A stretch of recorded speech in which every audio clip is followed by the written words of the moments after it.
in a really long time, and I was disappointed. There was trash on the floor, aisles of broken machines, dead cockroaches, and even a sign that shamed customers for misuse and abuse of toilet paper and told them to buy it for 50 cents from the vending machine. That night, I went home and I told my husband, I'm quitting my job and I'm opening a laundromat that has some kind of social spin to it. And he calmly said, call it that, and open a chain, not just one location. So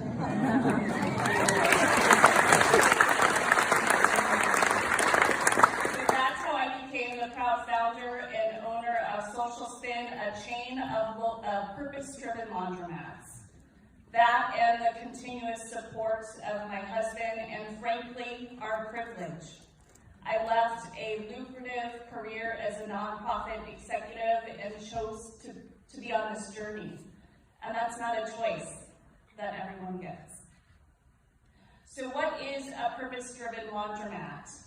I believe that your laundromat should be a vibrant social hub that celebrates arts, culture, and community. I believe that everyone deserves access to clean clothes. And I also believe that laundry should be crazy fun. Hell yeah! I never imagined that my business, which serves every walk of life, including our unsheltered neighbors, would become unsheltered too.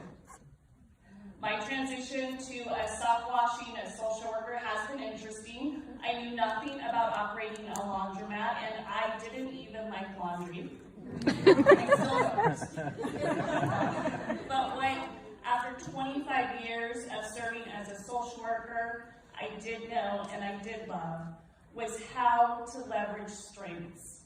I knew about our community assets, and I had cultivated a circle of do-good people who are eager and passionate to help me chase this dream.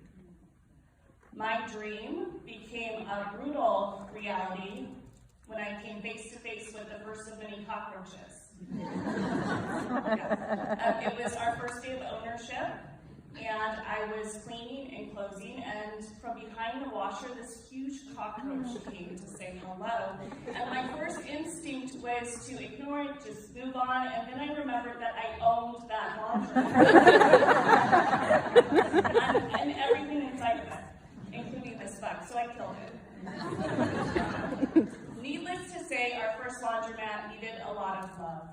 And so I rallied our family and friends and our new customers from the laundromat, many of whom are here tonight, to help provide the labor of removing the mold, of painting, scraping up the linoleum flooring, and also adding all of the unique touches to our purpose-driven laundromat, which includes a kids' corner, a little library, a community fridge, a clothing rack, and free, unlimited toilet paper.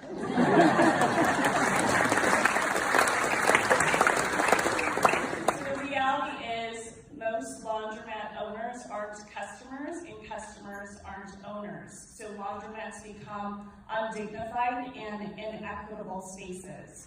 When I decided to start on this journey, I learned everything I could. I joined online forums with other owners, and I learned a lot of stuff that I liked and stuff that I didn't like.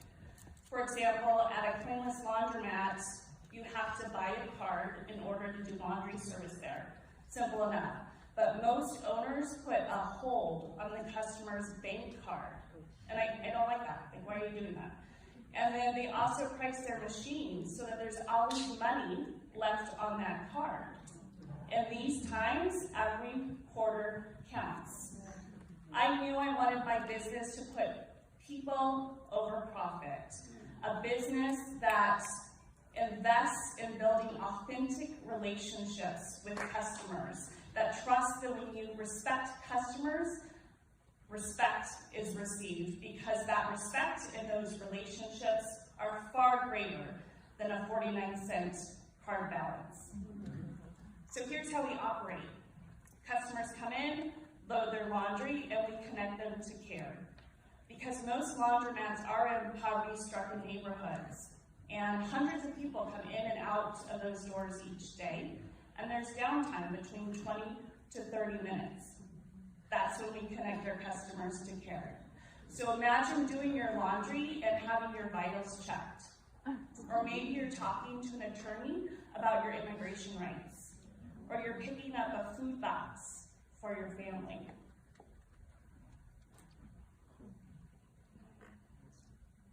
We believe that everyone should have access. We believe that everyone should have access to stable employment. And that's also why we have a job training program, a job training to hire program. So this program is for people with unjust barriers to employment, like an arrest record, being unsheltered, or having a neurodivergency. All of our job trainees have a special place in my heart, but Carrie has held it for the longest. Carrie is 49 years old, and she has autism. Before she started working with us, she didn't have a job for 10 years. It was hard for her to retain a job. And as a social worker, we create strength-based, non-judgmental learning environments. So we're proud to share that Carrie has been working with us for 3 years.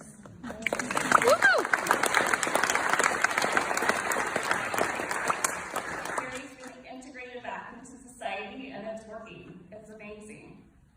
So we have piloted, proven, and expanded our model in just 5 years. We've also been displaced. So unfortunately, this is becoming common as high-rent apartments pop up all over the valley. In our particular situation, our landlord doubled our rent at the peak of the pandemic.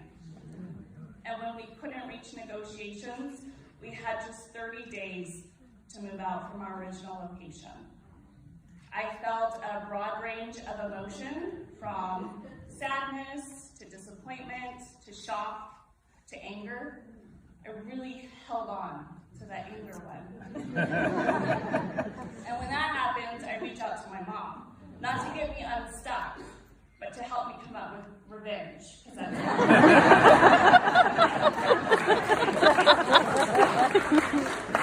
we had a great plan. I'll spare you the details, but it was titled Return of the Cockroaches. And when I told my husband the plan, he once again calmly said, "I don't think that's a good idea." So no revenge, but lots of questions, like, are we going to try to stay?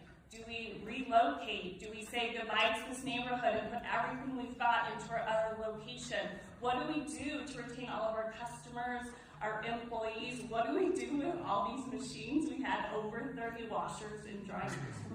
So I finally paused long enough to come up with a plan.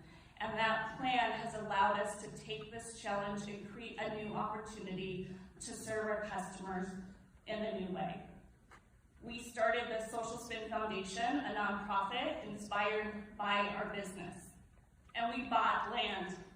So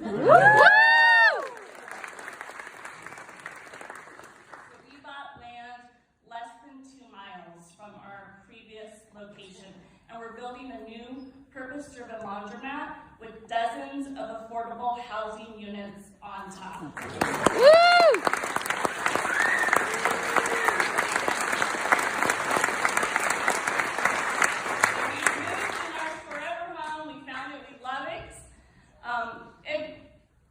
We're a society that dreams big, right? Like creating self-driving cars, and I think that's beautiful. It creates new tools, new knowledge, new change.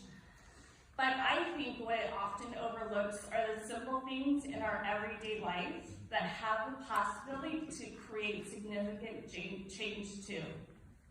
By walking into forgotten spaces and infusing dignity, we have the possibility to transform lives, to transform communities. So there's a lot of strengths in our local laundromats because of the beautiful people coming in and out every day. Laundromats are quickly being reintroduced as community assets, and my circle of do-good friends has increased to include customers who become friends and shepherds of social spend. I heard a promotion on NPR about this event tonight, and you were told that you'd be hearing from housing experts. I'm not one of them. But I am someone who believes that housing is a human right.